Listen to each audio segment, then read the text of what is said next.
What if I told you the way you've been trying to beat your negative thoughts is actually making them stronger? As a neuroplastician, my only specialty is rewiring your brain using applied neuroscience techniques, and here's what I know. When you fight negative thoughts, your brain interprets that consistent focus as important.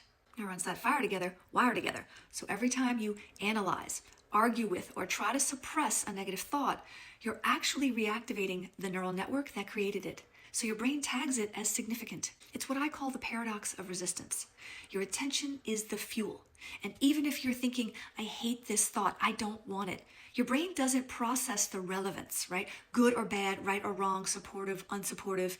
It just processes the repeated focus and attention. The more energy and emotion you feed the thought, the stronger the synaptic connections become, and this is how you end up feeling stuck. And this is how rumination and anxious loops form, by rewarding the brain for thinking about the very thing you're trying to stop. If you overanalyze, you give the thought more attention.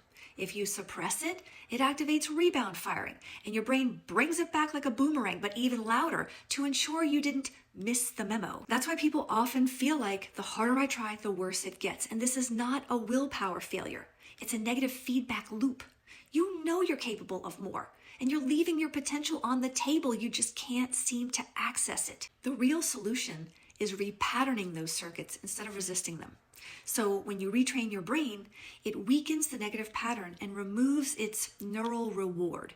And this means observing the thought without emotionally engaging in it every time, and introducing new emotional pairings like calm, humor, or even neutrality to the neural circuit. This stops the old pathway from being reinforced. So you want to consistently redirect your focus towards new mental associations that feel true but not forced.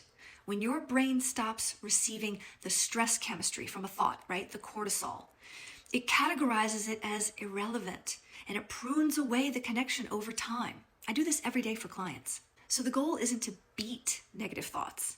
It's to retrain your brain to stop responding to them. And that's how you take away their power and rewire the system from the inside out.